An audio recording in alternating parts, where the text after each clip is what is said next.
I watched a YouTube video where a Muppet decided their top 10 GameCube games, and it made me make this video. The GameCube was like a weird system in that nobody got it, and everyone appreciates it later.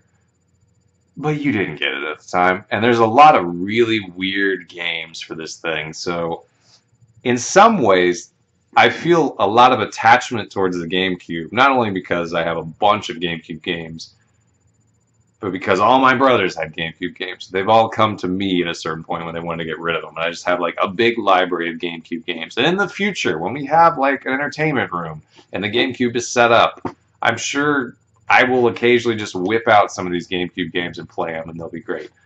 But this is my list, so there are some very well-loved games that aren't going to be on here, and some random-ass ones that I have because I just like them. And I would say there maybe could be more honorable mentions on this list than some of the other lists I will do for some of the other systems. So, in order, 10, Soul Calibur 2. Maybe not a weird game, but really, really fun fighting game. Like, there was a lot of things that could have been in this last spot, but I just felt like Soul Calibur 2 was one I really enjoyed and really had a lot of fun with.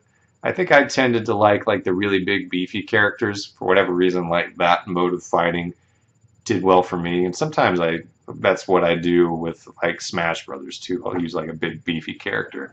Something about the way the timing works and just the sheer power is fun. So I like the guy with the big evil sword, whose name is escaping me, but he was pretty important to the entire story. Soul Calibur 2. You could also play as Link. Who doesn't want to fight people with Link? That is my number 10 spot. Number 9, Donkey Kong Jungle Beat. How in the hell is this game on my top 10 list? Look, I know that it probably hasn't aged well. But damn it, at the time I was like, this is such a ludicrous game with so many weird ideas that I loved it. And I was really psyched to see the team behind this game eventually get more appreciated when they worked on things like Super Mario Galaxy. I thought that was really cool.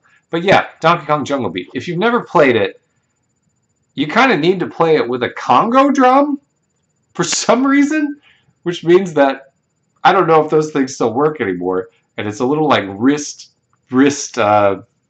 intensive. But honestly, in some ways, this kind of like foreshadowed some of the weird choices of controller mechanisms that would happen with like the Wii, right? Like, oh god, I would have loved to see like the board meeting or the pitch where someone is like, we want to do a Donkey Kong platformer. Someone was like, okay, yeah, that's a good idea. We should do that. And then the other person is like, we want to control it with a drum. And the other person being like, what? Donkey Kong Jungle Beat. Really colorful, goofy control mechanism. Whole lot of fun. It's probably not the same without that control mechanism, but I really liked it at the time. Very creative. Number 8, Harvest Moon Magical Melody. I'm a fan of the Harvest Moon series, and for some reason keep introducing it to other people. But Harvest Moon, Magical Melody, you could kind of think of as being the one that was really inspired by Animal Crossing, right? I don't know if it was, but it came out after Animal Crossing, and there was a lot of similarities that made you go, I wonder if that was a thing. This, spoiler alert, is the only Harvest Moon game on this particular top 10 list, even though there were 2 that came out for the GameCube. The first one was called A Wonderful Life, and it was a lot more realistic in art style, and unfortunately too realistic when it comes to time's passage and like how you get milk from a cow and stuff like that. This made it long, annoying, and did I mention annoying? There's not that many people, and the town's kind of not that big, and it kind of looks like Bud, honestly. And you got to know those people over longer periods of time, but it was too much. It was just too much. I never finished it. I think there was a point in time where, like, you could have, like, it was split up into segments of the game, and one of those segments was like years long by itself. It sees your kid grow to an adult, and it's just like too much. It's just too much without enough substance to like carry you on through those times. So that's why it's not on this list. Harvest Moon Magical Melody is a lot more fun. Uh, Lets you do a lot more things, and has more of everything. More characters, more bachelors, more bachelorettes. There's just a lot more to it. And I recommend that. That's why it's on this list. Number 7, Legend of Zelda Wind Waker. I thought about not putting it on this list at all, and then I realized, like, no, you had fun. You played it. It's grown on people with time. I think we might be kidding ourselves if we didn't all kind of stop at a certain point in Wind Waker during the fetch quest sequence and just kind of stop playing it for months or even years at a time. But it deserves a place on this list. I'll accept it. There were parts of that game that were really exciting and invigorating when you're going through. I think it was a Temple of Time. It's been a while. When you're going through and there's all these like frozen statues of enemies and you're gonna have to fight, and then you fight them in like one big epic like battle. Like that was cool. The final battle, like. There was stuff that I liked about the game, and that's why it deserves to be on this list.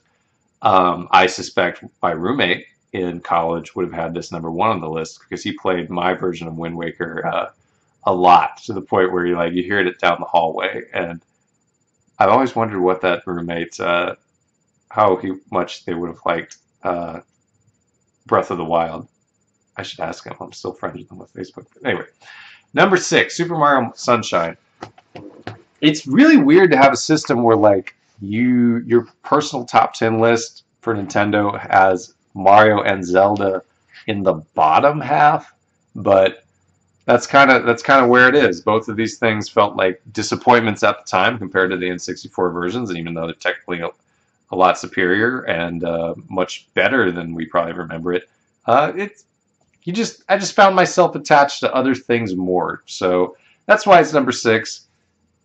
The platforming sections without the water squirter, I hated at the time, but I would probably like them more now. It's a good game. I think we just kind of came at it with like, oh, it has to be this, and then it went this way. And even though that way was good, like, anyway, it deserves a number 6 spot. Let's put it that way. Number 5. I mentioned at the top of this that my list would have some games that were definitely weird. I really like Pikmin. But like the first Pikmin. The second Pikmin, it felt a little different. It didn't feel as weird and esoteric. There was a lot of like cave stuff that I just kind of felt like it didn't fit in with my understanding of Pikmin. I played Pikmin 3 and got lost a lot. For some reason, like, original Pikmin was, like, the right level of, like, weird, peaceful, stressful, and, like, just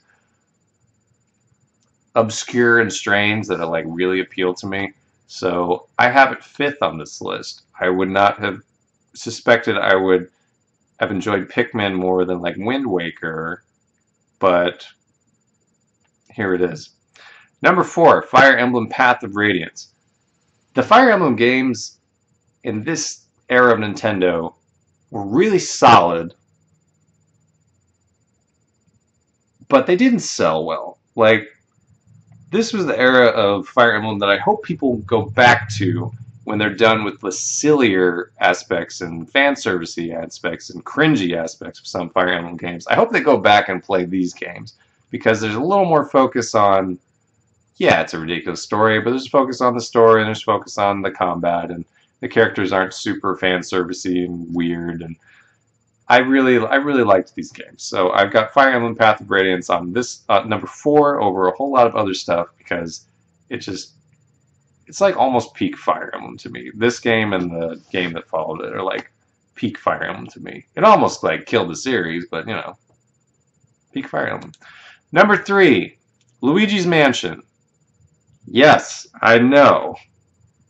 It's short, it's weird, it's repetitive, probably shouldn't be this high up. But again, I was into the weird stuff on this system. This was a system that had Baten Kaitos, a weird, like, Japanese RPG card strategy building thing. This was the system with whatever the hell Pikmin is supposed to be, and Animal Crossing, and like all this weird stuff. Like, I was into it. Honestly, like, this would have been the system for an Ogre Battle follow-up, but like that never came to be. I just really like Luigi's Mansion. To me, it was really replayable. Like, everything about the character and tone of the series is like spot on for me. And when we look back, it's like, all right, Mario Ghostbusters. Like, yeah, it works. It's just at the time, I don't think we were ready for it. It was my favorite launch title for this game. Like, I know the Star Wars one was really, really cool looking, but damn if I can ever get past like the second level. Number 2. Okay, so this is the GameCube, right? Of the list I've said so far, I haven't said 2 games, which are probably going to be on everybody's top 10 list, regardless of whether or not, their position. Like, everyone, you're going to have these things on here. One, because it was the obvious best-selling game of the system and the thing that we all bought the damn thing for. And one, because, I don't know, it might be one of the most beloved games of all freaking time. Like, number 2, I have Resident Evil 4.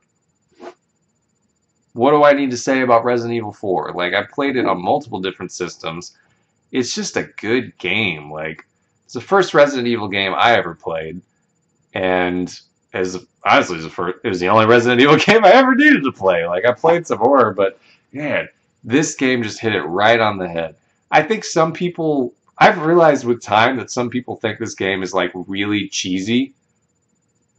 And I don't think I got that. Like, I think it was just like the right tone of like ridiculousness and horror and like various characters that you really get attached to. Like, I don't know, stranger. Like the guy selling you the stuff. Like, it's just, I don't know, man. I don't know how to describe it. At the time, like, I thought it was really creative, all the quick time events, and then when I replayed it, I was like, oh no, these were terrible. But it's just a fun game. Like, what do you say about Resident Evil 4? I think it's the peak of the series, and it probably saved the series from like trying to do the same thing over and over again and eventually dying. But man, it's a really good game. I played it on Wii as well, but Resident Evil 4, it's just one of the best games of all time. Number 1, Super Smash Bros. Melee. It wasn't a launch title, but damned if it wasn't close, and damned if it didn't ruin some GameCube controllers playing this game, and damned if it wasn't a game I played a whole lot of, and like, man, it's my favorite Smash Brothers game, which I know is like, you know, oh yeah, Melee is your favorite Smash Brothers game. No shit, Sherlock. Like, yeah, best game on the system, favorite game on the system. I still wish games that followed this one in this series would do the things it did when it comes to like home run derby and various like mini games and stuff like that, and the trophies and everything else. It's just like games in the series that have come after this have done similar things when it comes to all that like extraneous stuff, but like, man, I freaking love this game. Like, easy number 1. One of my favorite games of all time. Like, what is there to say? It's Super Smash Bros. Melee. Play on Hyrule Castle. If you got any games that I didn't talk about that are on your GameCube top 10, let me know. The GameCube is a system very near and dear to my heart. That is a certain time in my teenage years and certain development. So a lot of these games are I hold in very high regard.